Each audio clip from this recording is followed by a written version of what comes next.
반갑습니다. 이야기를 책으로 만들어드리는 출판사 남아바다 공동대표 최구진입니다. 자비 출간이든 기획 출간이든 책을 출판하고 싶은 분이 출판할 때 놓치면 안 되는 5가지에 대해서 말씀드릴게요.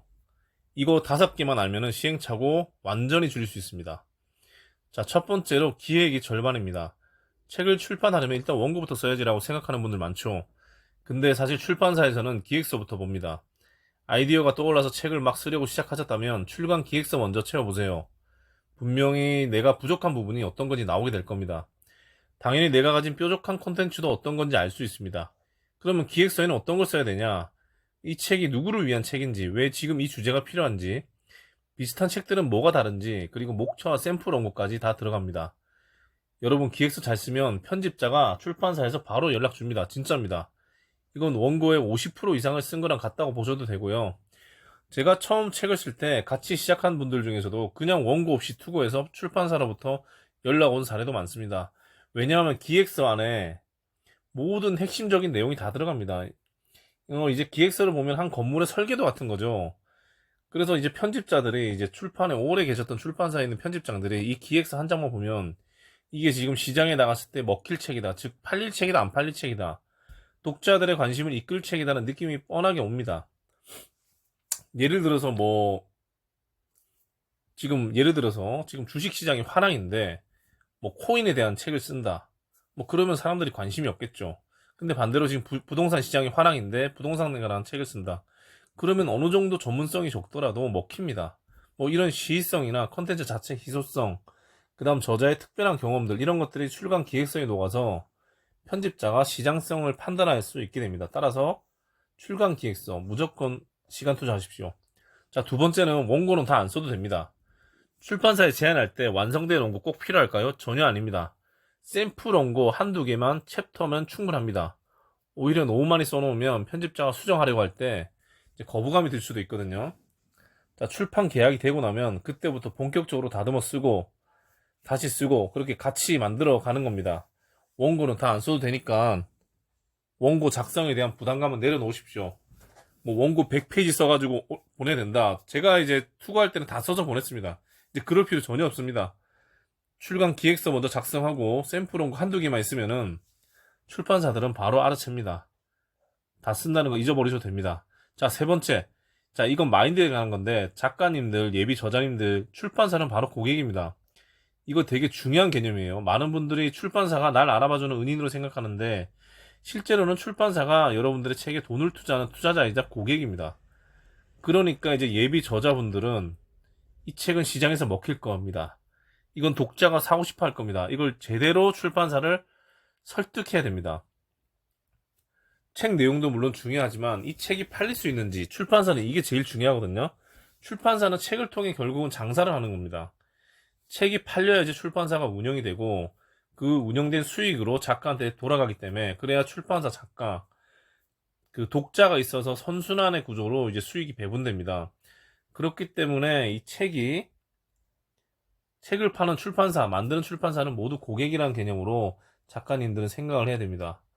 저도 이제 계속 한 80, 90군데 출판사에 첫 책을 투고를 했었을 때 거절을 굉장히 많이 당했거든요. 근데 처음 계약한 출판사, 이제 부고션인데, 거기가 굉장히 고마웠습니다. 그 대표님이 직접 만나서 얘기하고 나눴던 대화들이 아직까지 기억에 남는데, 그때 제가 회사 다닐 때였었는데 차 안에서 계약하자는 이메일 받고 이제 소리를 지른 기억이 아직도 생생하게 기억이 남습니다. 그 뒤로 저도 이제 첫 책을 낸 출판사가 잘 되면 SNS상에서도 응원도 하고 대표님한테도 가끔 안부도 묻고 항상 감사한 마음으로 이제 출판사를 대하고 있습니다. 자, 네 번째, 마케팅 분야인데요. 작가가 마케팅까지 해야 되는 시대입니다. 출판사에서 다 해줄 거라고. 죄송하지만 그런 시대는 좀 지났습니다.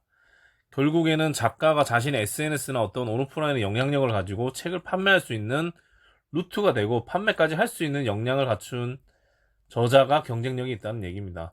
그래서 출간 뒤에서 중요한 거는 이제 노출입니다. 아무리 좋은 책도 알려지지 않으면 사람들이 잠재적으로 구매할 의사도 없고 구매로 이어지지 않기 때문에 출간 후 계속된 노출이 이루어질 수 있도록 작가가 SNS 화력을 총동원해야 됩니다. 인스타, 유튜브, 블로그, 요즘에 스레드 많이 하시죠? 심지어 네이버 카페까지. 스스로 홍보하지 않으면 책은 그냥 묻혀버립니다. 이제 출판사에서도 이제 뜰 책이 있고, 아, 이건 조금 그냥 평타 치겠다 하는 이런 책들이 이제 줄 서 있습니다. 그러면서 출판사에서도 마케팅을 어느 정도 하지만, 작가 스스로 마케팅을 할 수 있고, 마케팅 채널이 갖춰져 있고, 강의까지 되는 작가들이 훨씬 더 인기가 많고, 출판사에서도 매력적으로 접근하고 있습니다. 그래서 출판사도 제안서를 볼 때 이 작가님이 마케팅을 잘 할 수 있는가를 많이 체크합니다. 이제 예전 기준으로 작가들이면 내향적이라서 집에서 가만히 있겠지, 글만 쓰겠지 이렇게 생각하는데 절대 그렇지 않습니다. 뭐 베스트셀러 오른 작가분들 SNS 활동 훨씬 잘하시고, 뭐 온라인 줌 미팅이든 독자와의 만남, 오프라인 강의 상당히 많이 하고 계십니다. 그래서 작가가 되고 책을 내시려면 마케팅은 완전히 필수입니다.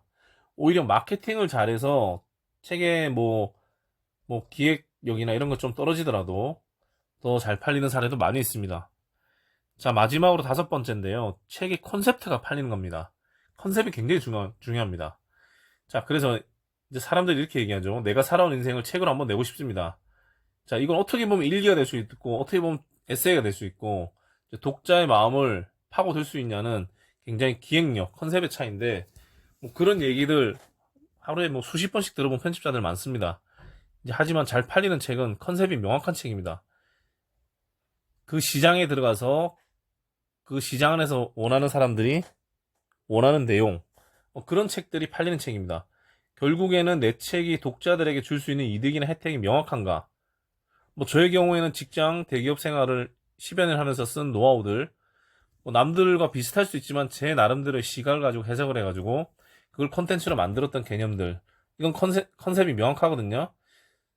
자, 예를 들면 30대 지친 직장인들을 위한 감정 회복 에세이, 1인 기업가들을 위한 브랜딩 실천서, 뭐 이렇게 구체적이고 뾰족할수록 좋습니다. 컨셉이 명확해야지 편집자도 이해할 수 있고, 디자인 팀도 방향을 잡고, 마케팅도 광고를 제대로 돌릴 수가 있습니다. 자, 그래서 다섯 번째는 책의 컨셉이 명확할수록 잘 팔립니다. 자, 정리하겠습니다. 책 출판 어렵지 않습니다. 굉장히 쉽습니다. 단 5가지 원칙을 가지고 원고를 쓰고 출판을 하십시오. 자비 출판이든 기획 출판이든 상관없습니다. 자, 정리하자면 기획이 절반입니다. 원고는 다 안 써도 됩니다. 그다음 출판사를 고객으로 생각하세요. 그리고 마케팅은 작가의 몫이 큽니다. 컨셉은 곧 책의 힘입니다. 이 5개만 기억하고 하나씩 준비해 오십시오. 여러분도 충분히 책을 한 권, 2권 출판하고 시장에서 팔리는 기쁨을 누릴 수 있을 것입니다. 혹시 출판에 관련해서 궁금한 사항이 있다면 아래 댓글로 남겨주시기 바랍니다. 도움이 되셨다면 구독과 좋아요 부탁드립니다. 감사합니다.